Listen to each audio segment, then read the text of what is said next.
Shalom, sahabat renungan harian yang dikasihi dan diberkati Tuhan. Kita bersyukur bahwa di hari ini kita telah memasuki hari kedua di bulan September. Kita mengimani dengan sungguh bahwa itu bukan karena kuat dan kehebatan kita, tetapi itu karena penyertaan Tuhan yang sungguh luar biasa dalam kehidupan kita. Dan di hari ini, saya ingin mengajak kita untuk bersyukur kepadanya, merenungkan kebenaran firman-Nya. Namun sebelum itu, mari kita memohon tuntunannya di dalam doa. Mari berdoa. Kami bersyukur kepadamu untuk setiap perkara luar biasa yang Engkau buat dalam kehidupan kami. Terima kasih karena di hari ini Engkau menghantarkan kami memasuki hari kedua di bulan September. Kiranya Engkau terus menyertai kami dan mensyukuri berkat-Mu ya Bapa. Kami hendak membaca serta merenungkan kebenaran firman-Mu. Kami sadar bahwa kami terbatas, oleh sebab itu kami mohon perlengkapi kami dengan Roh Kudus-Mu agar kami bisa mengerti, terlebih melakukannya dalam kehidupan kami. Bersabdalah kepada kami ya Bapa, karena kami telah siap untuk mendengarkan. Di dalam nama Tuhan Yesus kami berdoa. Amin. Sahabat renungan harian, hari ini renungan kita terambil dari kitab Matius pasal 12 ayat 22 sampai 37. Beginilah bunyi firman Tuhan. Yesus dan Beelzebul. Kemudian dibawalah kepada Yesus seorang yang kerasukan setan. Orang itu buta dan bisu. Lalu Yesus menyembuhkannya. Sehingga si bisu itu berkata-kata dan melihat. Maka takjublah sekalian orang banyak itu, katanya, "Ia ini agaknya anak Daud." Tetapi ketika orang Farisi mendengarnya, mereka berkata, "Dengan Beelzebul, penghulu setan, ia mengusir setan." Tetapi Yesus mengetahui pikiran mereka lalu berkata kepada mereka, "Setiap kerajaan yang terpecah-pecah pasti binasa, dan setiap kota atau rumah tangga yang terpecah-pecah tidak dapat bertahan.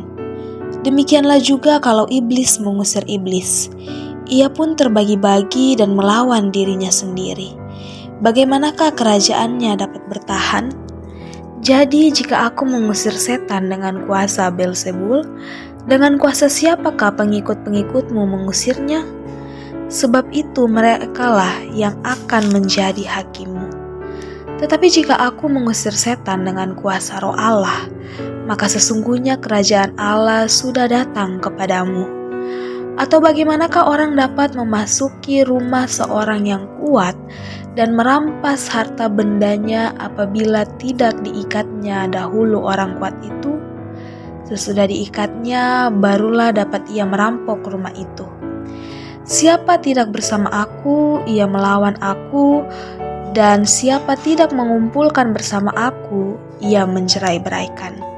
Sebab itu aku berkata kepadamu, segala dosa dan hujat manusia akan diampuni, tetapi hujat terhadap Roh Kudus tidak akan diampuni. Apabila seorang mengucapkan sesuatu menentang anak manusia, ia akan diampuni. Tetapi jika ia menentang Roh Kudus, ia tidak akan diampuni. Di dunia ini tidak, dan di dunia yang akan datang pun tidak. Jikalau suatu pohon kamu katakan baik, maka baik pula buahnya. Jikalau suatu pohon kamu katakan tidak baik, maka tidak baik pula buahnya. Sebab dari buahnya pohon itu dikenal. Hai kamu keturunan ular beludak, bagaimanakah kamu dapat mengucapkan hal-hal yang baik, sedangkan kamu sendiri jahat? Karena yang diucapkan mulut meluap dari hati. Orang yang baik mengeluarkan hal-hal yang baik dari perbendaharaan yang baik, dan orang yang jahat mengeluarkan hal-hal yang jahat dari perbendaharaannya yang jahat. Tetapi aku berkata kepadamu, setiap kata sia-sia yang diucapkan orang harus dipertanggungjawabkannya pada hari penghakiman. Karena menurut ucapanmu engkau akan dibenarkan, dan menurut ucapanmu pula engkau akan dihukum. Demikianlah firman Tuhan. Amin. Sahabat Renungan Harian, hari ini kita mendengarkan renungan di bawah sorotan tema Jangan Sampai Menjadi Haters. Sahabat Renungan, seringkali kita mendengarkan ungkapan seperti ini. Kita suka menghabiskan waktu untuk menjawab atau menjelaskan sesuatu kepada orang yang membenci kita.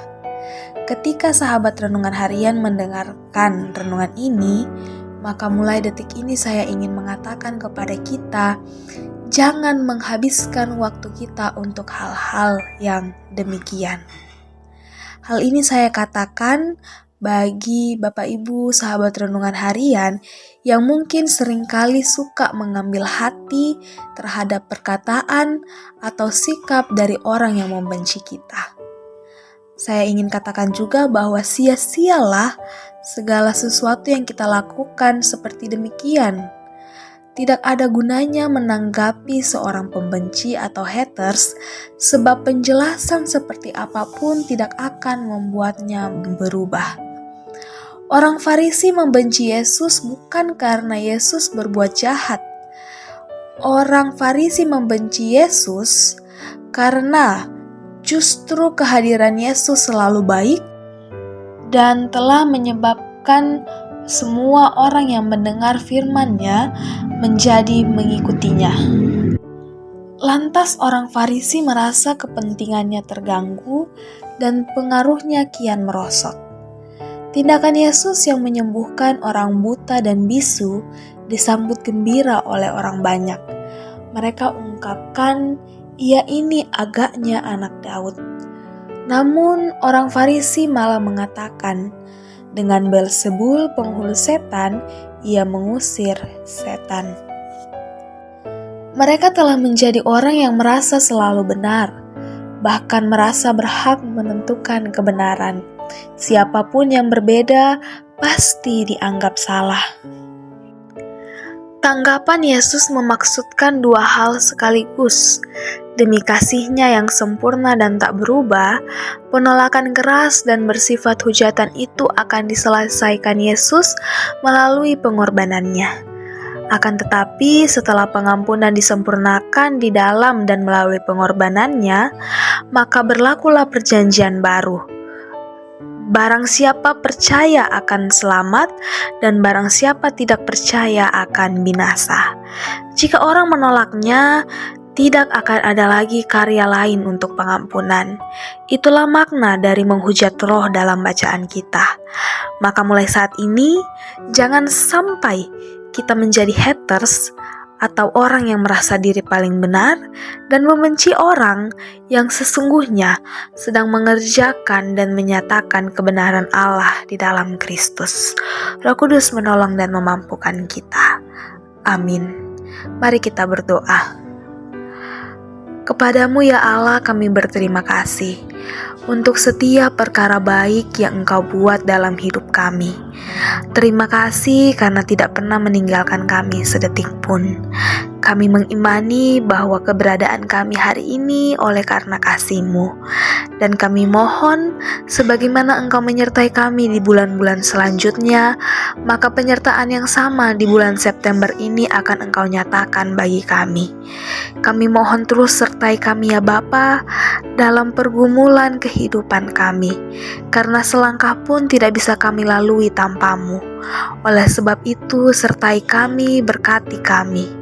Untuk setiap pergumulan kami ya Bapa, baik yang sakit maupun yang sedang penuh dengan berbeban berat, ataupun anak-anak muda kami yang mencari pekerjaan, anak-anak kecil kami dalam masa pendidikan dan pertumbuhan, orang tua kami dalam usia indah, Engkau berkati setiap pergumulan kami. Kami percaya bahwa jawaban yang terbaik dari-Mu akan dinyatakan di waktu-Mu yang tepat. Terima kasih Bapa, kami berserah hanya kepadamu. Inilah doa kami yang kami bawa dalam nama Tuhan kami Yesus Kristus.